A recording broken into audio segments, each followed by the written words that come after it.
झारखंड में वर्ष 2011 में हुए 34वें राष्ट्रीय खेल घोटाले की जांच अब सीबीआई करेगी और हाईकोर्ट ने मामले में सीबीआई जांच के आदेश दिए हैं। झारखंड हाईकोर्ट ने chief justice doctor Ravi Ranjan और जस्टिस एसएन प्रसाद की अदालत ने सोमवार को जनहित याचिकाओं पर सुनवाई करते हुए यह आदेश दिया और इससे पहले इस घोटाले की जांच झारखंड का एंटी करप्शन ब्यूरो कर रहा था। अदालत ने एसीबी की जांच पर न सिर्फ गहरा असंतोष जताया बल्कि सीबीआई को इस बिंदु पर भी जांच करने को कहा। कोर्ट ने कहा कि किन अधिकारियों की वजह से जांच में देरी हुई है। अदालत ने कहा कि घोटाले की जांच में झारखंड सरकार सीबीआई का सहयोग करेगी। 34वें राष्ट्रीय खेल में 28 करोड़ 38 लाख रुपए के घोटाले का आरोप है और इस मामले में एसीबी ने प्राथमिकी दर्ज की थी। उसमें एनजीओसी के कार्यकारी अध्यक्ष आरके आनंद, एसएम हाशमी, पीसी मिश्रा समेत अन्य को नामजद आरोपी बनाया गया था। आपको बता दें कि तत्कालीन खेल मंत्री बंधु तिर्की, सुदेश महतो सहित कई अधिकारी भी सीबीआई जांच के दायरे में आएंगे।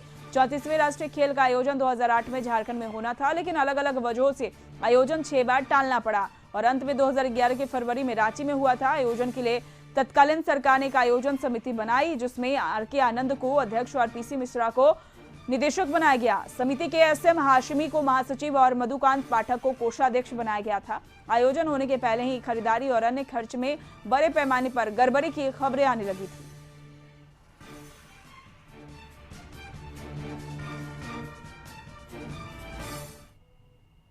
तीसवें राष्ट्रीय खेल घोटाला मामले की सुनवाई करते हुए आज माननीय मुख्य न्यायमूर्ति डॉक्टर रवि रंजन एवं न्यायमूर्ति सुजीत नारायण प्रसाद की खंडपीठ ने मामले को जांच के लिए सीबीआई को सौंपने का निर्देश दिया है। इस मामले की पूर्व में जांच एसीबी के द्वारा की जा रही थी।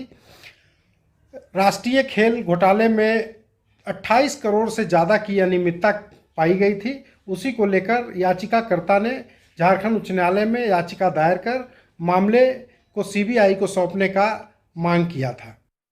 देखिए, खेल घोटाला जो यहाँ हुआ बहुत बड़ा घोटाला था। आए दिन उस समय अखबारों में देख रहे होंगे कि कई तरह के चाहे स्टेडियम बनाने से लेके ये जिस तरह से घटिया काम हुए ये और जिस तरह से पैसे का दुरुपयोग हुआ, तो जांच चल रही थी। कई लोग के नाम भी आ रहे थे, दायरे में आ रहे थे। कॉन्क्रीट जो है जिसको कह सकते हैं कि उसमें उद्भेदन नहीं हुआ था। अब सीबीआई को गया है।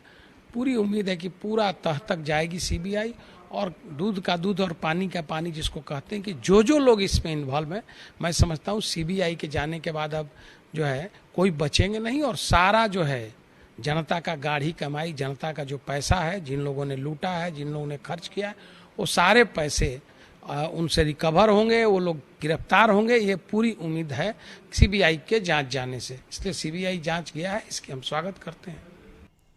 अधिक जानकारी के लिए बात करेंगे। रांची से हमारी संवाददाता रुचि जुड़ चुकी है। रुचि, 34वें राष्ट्रीय खेल घोटाला जिस तरह से हुआ था, सीबीआई जांच हालांकि चल रही है। इस पूरे मामले में बंधु तिर्की पर भी मामला दर्ज है। आखिर क्या कुछ अब तक पूरा मामला सामने आ रहा है?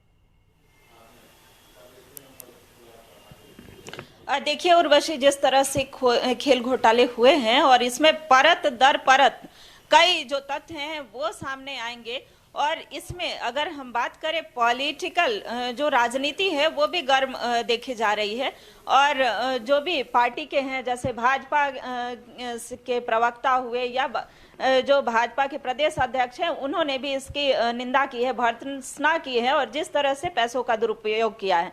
हमारे साथ अभी झारखंड मुक्ति मोर्चा के केंद्रीय प्रवक्ता मौजूद हैं। खेल घोटाले को सर किस रूप में देख रहे हैं, जिस तरह से पैसों का बंदरबाट किया गया है? देखिए, घोटाला तो घोटाला है, पैसे की बर्बादी हुई है। प्रथम दृष्टया जो भी साक्ष्य सामने आ रहे हैं उससे यह स्पष्ट होता है कि घोटाला बहुत बड़े पैमाने पर किया गया। सरकार किसकी थी, कौन लोग थे जिम्मेवार, खेल मंत्री कौन थे, मुख्यमंत्री कौन थे? तो अब जब जांच होगी मुझे लगता है हम उम्मीद कर सकते हैं कि झारखंडियों की जो गाढ़ी कमाई का पैसा है, झारखंड ऐसे गरीब राज्य के लिए ये बहुत बड़ी बात थी कि इतने बड़े पैसे का दुरुपयोग हुआ, घोटाला हुआ। निश्चित तौर पर सभी झारखंड के लोग चाहेंगे कि इसकी परत दर परत खुले, कौन लोग थे इसमें शामिल। क्योंकि मैंने आज अखबार में पढ़ा जो आरोपित हैं उनका जो बयान आ रहा है वो बोलते हैं कि ऊपर के निर्देश पर किया गया। कौन थे वो ऊपर के लोग, किसकी सहभागिता, किसकी मिली भगत थी? निश्चित तौर पर पर्दाफाश हो और जो भी दोषी हो, जो भी, चाहे वो बड़े से बड़े राजनेता हों, अधिकारी हों, सभी पर न्यायोचित कार्रवाई हो। काफी विलंब हुआ सर, प्राथमिकी तक दर्ज नहीं की गई है। अभी फिलहाल में राज्य सरकार को मदद करनी है सीबीआई को हर तरह से।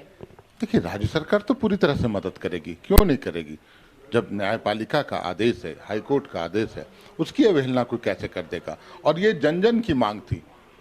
मुझे याद है जिस समय गुरुजी की सरकार बनी थी, 14 दिन या 16 दिन की सरकार थी, सीबीआई इंक्वायरी का रिकमेंडेशन किया गया था, लेकिन नई सरकार बनते ही उस निर्णय को वापस लिया गया। तो हमारी पार्टी तो इसके पक्ष में है कि उसका पूरी तरह से खुलासा होना चाहिए, निष्पक्ष जांच होनी चाहिए। सीबीआई जांच करेगी। हम उम्मीद कर सकते हैं कि अगर ऊपर से जो भी ऊपर के लोग हैं, सीबीआई जिनके इशारे पर काम करती है, जैसा आरोप लगाया जाता है, किसी को बचाने या किसी को फंसाने का काम ना हो। जो दोषी हैं वो बचे नहीं और जो निर्दोष है वो फंसे नहीं। यही तो ये उर्वशी जो हमारे साथ केंद्रीय प्रवक्ता मनोज पांडे ने कहा कि जो भी निर्दोष हैं वो फंसे नहीं और सीबीआई जो है इस पर निष्पक्ष जांच करेगी, राज्य सरकार भी मदद करेगी। लेकिन आने वाले दिनों में जो भी घोटाले होते हैं या घोटाले ना हो, इसकी कोशिश की जाएगी। इससे एक सीख लेना होगा। बिल्कुल, और देखना होगा सीबीआई जांच में और क्या कुछ मामले का उद्भेदन होता है। चलिए, बहुत बहुत शुक्रिया रुचि तमाम जानकारियों के लिए।